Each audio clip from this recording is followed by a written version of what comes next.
Alright मेरे प्यारे दोस्तों, मैं हूं हारिस सुल्तान और मिडिल ईस्ट में बड़ी मज़े की सिचुएशन बन गई है।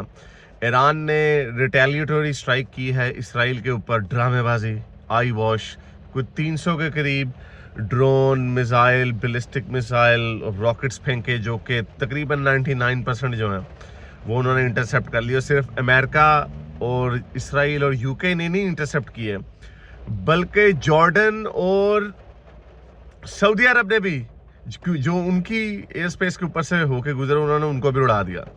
तो इतना बड़ा तमाचा मारा उन्होंने ईरान के मुंह पे, जो कि मैंने पहले ट्वीट डाल दी थी कुछ 3 दिन पहले कि कोई कुछ नहीं होना, बस ऐसे खाली जगहों पे इन्होंने धमाके कर देने और कहना ठीक है। और बाकी उनको पता था कि इंटरसेप्ट हो जाएगा और कोई इतना बड़ा इशू नहीं है। जो आयरन डोम है वो स्मॉल रॉकेट्स के लिए ज़्यादा अच्छा है, और जो बड़े क्रूज मिसाइल्स या बैलिस्टिक मिसाइल्स हैं उनके लिए टेक्नोलॉजी फिर यूके और यूएस की ज़्यादा इंपॉर्टेंट ज़रूरत होती है। इसराइल का अपना भी सिस्टम है, मैं भूल गया उसका क्या नाम है। लेकिन अब सिचुएशन क्या है? अब इसराइल कह रहा है कि हमने पंगा लेना, हमने बदला लेना, लेकिन अमेरिका ने कह दिया कि हम डिफेंस में तो तुम्हारी मदद करेंगे लेकिन अटैक में तुम्हारी मदद नहीं करेंगे। तो अब इसराइल के लिए, बेचारे के लिए पोजीशन ये है कि या तो बदला लेगा तो हो सकता है अमेरिका नाराज हो जाए, बदला नहीं लेगा तो जो एक डिटरेंस थी, जैसा कि हम सारे लोग कहते हैं कि यार इसराइल को जरा पंगा लेके देखो ना, कुछ भी नहीं होगा, तुम्हें लिटा देंगे वो। तो अब ईरान ने पंगा ले लिया है।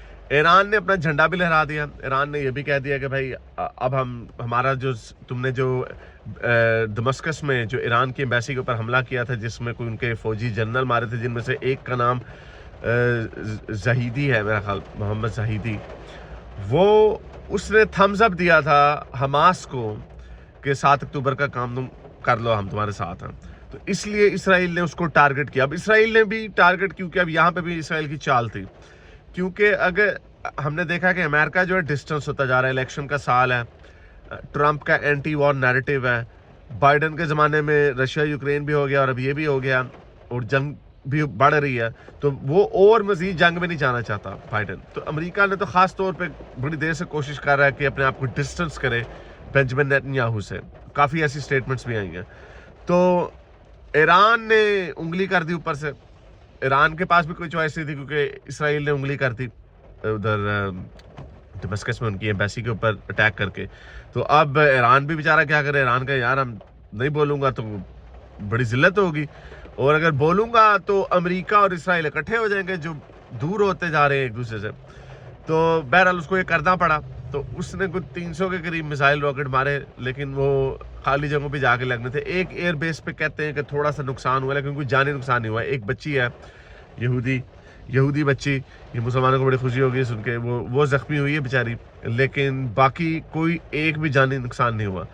तो अमेरिका इसराइल के ऊपर प्रेशर डाल रहा है कि बस कर दो, हो गया, तुम जीत गए हो, कोई तुम्हें जानी नुकसान नहीं हुआ, हमने इंटरसेप्ट कर लिया, हमने शो कर दिया है कि तुम जो भी हमारे ऊपर फेंकोगे हम उसको रिपेल कर सकते हैं। और अमेरिका ने साफ साफ कह दिया, बाइडन की एडमिनिस्ट्रेशन ने, कि हम आपकी डिफेंस में तो मदद करेंगे लेकिन अटैक में मदद नहीं करेंगे। तो ये बड़ी इंटरेस्टिंग सिचुएशन है कि ये ऊँट किस करवट बदलता है। मेरे ख्याल से इसराइल के पास क्या ऑप्शन है अटैक में?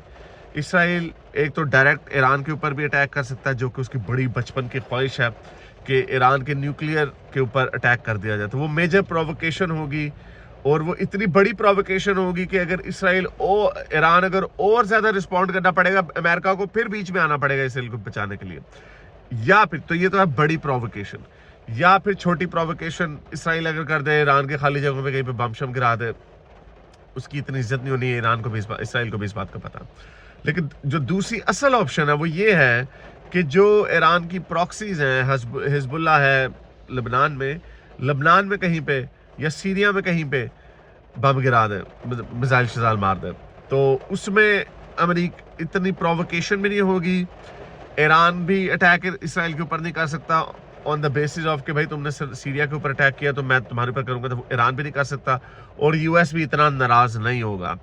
तो ये जो ऑप्शन है ये ज़्यादा फीजिबल लग रही है, लेकिन इसराइल आपको पता छोड़ता किसी को नहीं है। और इसराइल की तो बड़े अरसे से चाल ही ये थी कि किसी तरह अमेरिका को ईरान के ऊपर अटैक करवाया जाए। पिछली 6 एडमिनिस्ट्रेशंस यूएस की, उनके प्रेशर इसराइल ने हमेशा डाला कि ईरान को पहलो, लेकिन ऑब्वियसली वो अमेरिका इसराइल के कहने पे जंग पे नहीं जाएगा, लेकिन इसराइल के कहने पे जंग पे आ सकता है। ये इतना इम्पोर्टेंट पॉइंट है कि मैं आपको बताऊं कि ताइवान की जो सिक्योरिटी की जिम्मेदारी है वो अमेरिका ने ली हुई है, लेकिन ताइवान के ऊपर इतनी रिस्ट्रिक्शंस हैं कि अगर तुमने कोई ऑफेंसिव एक्शन ले लिया तो फिर हम तुम्हारी मदद के लिए नहीं आएंगे। हालांकि जो ऑफिशियल पॉलिसी है उसको स्ट्रेटेजिक एम्बिग्विटी का कहते हैं कि अगर चाइना ने ताइवान पे हमला किया तो हम हेल्प कर भी सकते हैं, हम हेल्प नहीं भी कर सकते। तो ये एक इसको स्ट्रेटेजिक एम्बिग्विटी का उन्होंने नाम दिया हुआ है। लेकिन अब ताइवान के ऊपर अगर वैसे बाइडन कह चुका है कि हाँ हम ताइवान की हेल्प के लिए जाएंगे, लेकिन ताइवान के ऊपर अब प्रोवोक करते हैं चाइनीज, उसके ऊपर जहाज लेके जाते हैं, उसकी एयर स्पेस वायलेट करते हैं, तो ताइवान को इस चीज़ की इजाज़त नहीं है कि उनका जहाज गिरा दे, क्योंकि फिर वो प्रोवोकेशन होगी और चाइना कहेगा देखो उन्होंने मेरे जहाज गिरा दिया, मैं इनके ऊपर हमला करने लगा हूँ। तो यूएस को ऐसे ही उसके अंदर घुसना पड़ेगा। तो यूएस ने इसलिए उनको डंडा दिया हुआ है। इसी तरह यूएस ने यूक्रेन को भी डंडा दिया हुआ है कि तुमने रशिया के अंदर हमने तुम्हें बड़े मिसाइल अटैकम्स वगैरह इसलिए नहीं दे रहे क्योंकि तुम क्रूज मिसाइल, ताकि तुम कहीं रशिया के अंदर हमला ना कर दो। तो वो बेचारे कहते रहते कि हम नहीं करेंगे। जाहिर बात है अगर वो करेंगे, अमेरिका को नाराज करेंगे, तो फिर अमेरिका हट जाएगा पीछे, फिर उनके पास कुछ नहीं रहता। तो उसी तरह इसराइल को डंडा है कि तुम्हारी वजह से हमने किसी और जंग में नहीं जाना, इसलिए अमेरिका इस चीज़ को बड़ा सीरियसली लेता है। लेकिन ऑब्वियसली शरारती भी होती है। इसराइल की चॉइस ये है कि या तो ईरान के न्यूक्लियर फैसिलिटी के ऊपर हमला कर दे, जो कि मेजर प्रोवोकेशन होगी, मेरे ख्याल पूरी दुनिया ईरान को इसराइल को पहलेगी उसके ऊपर, या फिर खाली जगह पे गिरा दे, उसकी कोई फ़ायदा नहीं है, या फिर सीरिया या लेबनान में कहीं पे अटैक करे। तो ये अगले 1-2 दिनों में या 4-5 दिनों में इसराइल ने कह दिया उसी तरह के at the place and timing of our choosing. तो वो देखेंगे कि उसके बाद क्या होता है। तो इसको देखते रहे, बड़ी मज़े की सिचुएशन हो रही है। लेकिन जहाँ तक ईरान है, ओ हाँ मैं कहने भूल गया, पाकिस्तान में ईरान को इतना पेल रहे हैं, इतना पेल रहे हैं, कह रहे हैं यहूदियों के पिट्ठू में साबित हो गया क्योंकि इन्होंने ड्रामेबाजी की है। मोहम्मद हिजाब ने भी पेलना शुरू कर दिया, बाकी सारे लोगों ने भी। अभी हकीकत चू ने मेरे ख्याल सही तरीके से नहीं पेला, हकीकत चू भी प्रो ईरान ही बात कर रहा है क्योंकि शायद ईरानी है। लेकिन बाकी के लोग सारे ईरान को पेल रहे हैं कि ये तुमने क्या नाक कटवा दी है, तुमने तो कुछ किया ही नहीं है। अब ईरान का मीडिया में अल जज़ीरा में देख रहा है, जो कह रहे थे नहीं हमने काफ़ी भारी नुकसान पहुंचाया, कोई वीडियो शूडियो ने कोई कुछ नहीं, कोई नुकसान नहीं पहुंचाया। तो पाकिस्तान में कह, क्योंकि पाकिस्तान में शिया से नफरत करते हैं, पाकिस्तान में वो कह रहे हैं शियों की वजह से, ये शिये हैं, देख लो शिया यहूदी एक हैं। तो उल्लू के पठों बेचारे शियों को जो पेल रहे हो। बंदा पूछे, बारिश बड़ी तेज हो गई है, बंदा पूछे कि भाई आप तो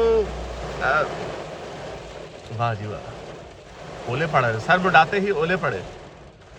अच्छा, तो वो कह के भाई आप तो, वाह जी वाह, देखो कितना प्यारा मौसम। एनीवे, अच्छा मैं कहना बताना भूल गया मैं क्या कह रहा था कि हाँ, कि भाई आपके तो सऊदी अरब और जॉर्डन ने उनके मिसाइल इंटरसेप्ट कर दिए।